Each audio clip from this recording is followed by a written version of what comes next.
47 साल का काम 6 साल में निपटा दिया। मोदी ने दुनिया में इतिहास बना दिया। वर्ल्ड बैंक हैरान, IMF है दंग, मोदी के पास ये कौन सा मैजिक है। ऐतिहासिक G20 डॉक्यूमेंट्स, भारत के जैम ने दुनिया को डिजिटल इंडिया का बना दिया दीवाना, तो UPI पर लट्टू हो गया वर्ल्ड बैंक। विदेशी मीडिया ढूंढती रह गई भारत की कमी, तो भारत की मीडिया भी उठाती रही सवाल।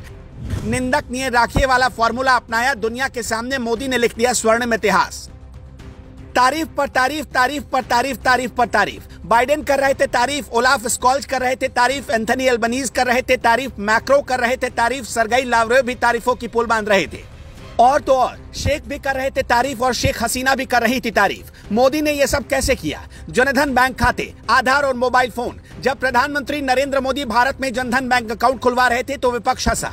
आधार कार्ड से मोबाइल नंबर और बैंक खातों को लिंक करवा रहे थे तब भी विपक्ष हंसा। डिजिटल इंडिया कैंपेन चलाए तो विपक्ष तब भी हंसा। लेकिन इन्हीं 3 चीजों ने पूरी दुनिया में भारत को विश्वगुरु बना दिया। पिछले साल भारत की नॉमिनल GDP का 50% के बराबर UPI ट्रांजैक्शन हुआ। GDP 2 तरीके से काउंट होती है, रियल और दूसरा नॉमिनल। रियल GDP के हिसाब से भारत की GDP 11 ट्रिलियन की हो जाएगी, लेकिन अगर नॉमिनल GDP गिने तो भारत की GDP 2.9 ट्रिलियन की बनती है। अगर हम गलत नहीं है तो नॉमिनल GDP का मतलब हुआ कि भारत ने 1 साल में जितना प्रोडक्शन किया उसकी कुल कीमत। भारत में इतनी आबादी है कि हर किसी तक डिजिटल बैंकिंग सेवा अगर पहुंचाने जाते नरेंद्र मोदी और पिछली सरकारों के ढर्रे पर जाते तो कम से कम 47 साल लग जाते। लेकिन मोदी ने UPI, आधार और स्मार्टफोन के जरिए इसे सिर्फ 6 साल में पूरा कर दिया। अब आगे की कुछ तस्वीर दिखाते हैं, बहुत ध्यान से देखिएगा।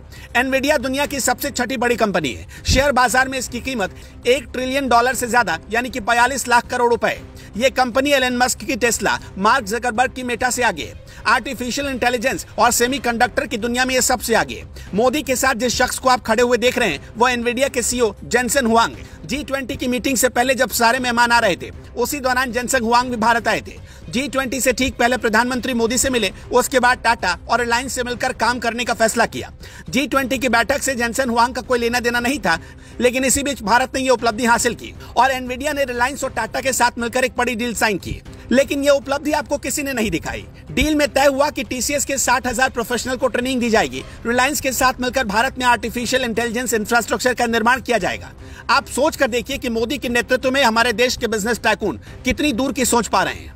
1 साल के अंदर भारत के अंतरिक्ष यात्री इंटरनेशनल स्पेस स्टेशन भेजे जाएंगे। नासा और इसरो के बीच बात पक्की हो गई। अमेरिकी राष्ट्रपति और मोदी के बीच इसको लेकर बातचीत भी हुई, समझौता भी हो चुका है। PM मोदी की कोशिश की वजह से राकेश शर्मा के बाद पहली बार कोई अंतरिक्ष यात्री अंतरिक्ष की यात्रा करेगा। देश में जब इतना प्राउड मोमेंट था तब हमारा विपक्ष प्राउड फील करने की जगह भांति भांति के सवाल पूछ रहा था। सवाल भी कैसे कि सुनकर आप हंस पड़ेंगे। रात्रि भोज में मोदी ने क्यों नहीं बुलाया? भारत मंडपम के नाम में भारत क्यों है? बैकग्राउंड में कोणार्क और नालंदा यूनिवर्सिटी क्यों दिखाया गया? विदेशी मेहमानों को लेने मोदी एयरपोर्ट क्यों नहीं गए? समिट के लिए दिल्ली के आवारा कुत्तों को क्यों पकड़ा गया? रास्ते में पड़ने वाले झुग्गी बस्तियों को क्यों छिपाया गया? खड़गे को क्यों नहीं बुलाया गया? देश के लोग क्यों भूखे सो रहे हैं और यहाँ तक की दावत क्यों दी जा रही है जब देश में गरीबी है? ये विपक्ष के लोगों का सवाल था। जब भारत दुनिया के सामने कामयाबी का माइलस्टोन लगा रहा था तब कुछ लोग भारत के होकर भी मोदी सरकार और भारत की खामियां निकाल रहे थे। आप खुद सबूत देख लीजिए पिछले कुछ घंटों में क्या क्या हुआ है।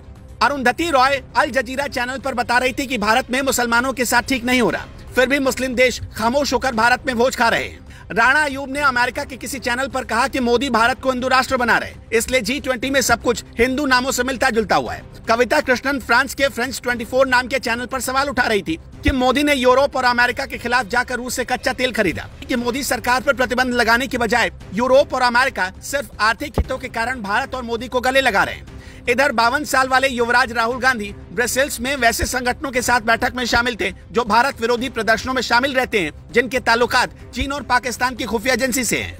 दुनिया की 5वीं सबसे बड़ी अर्थव्यवस्था का लीडर, वो भी एक ब्रिटिश PM, भारत आकर मंदिर जाते हैं, टीका लगाते हैं, खुद को प्राउड हिंदू बताते हैं, लेकिन उनके देश में कोई इस पर सवाल नहीं उठाता। कोई ये नहीं कहता कि आप क्यों जा रहे हैं मंदिर। कोई ये नहीं कहता कि ऋषि सुनक ब्रिटेन को हिंदू राष्ट्र बना देंगे।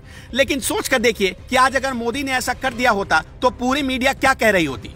कुछ लोग ये कहने लगते कि मोदी भारत को हिंदू राष्ट्र बना रहे हैं। अगर आप भी हमारी बात से सहमत हैं, हमारी बात में आपको भी दम लगता है, तो इस वीडियो को ज्यादा से ज्यादा लोगों तक जरूर पहुंचाइएगा।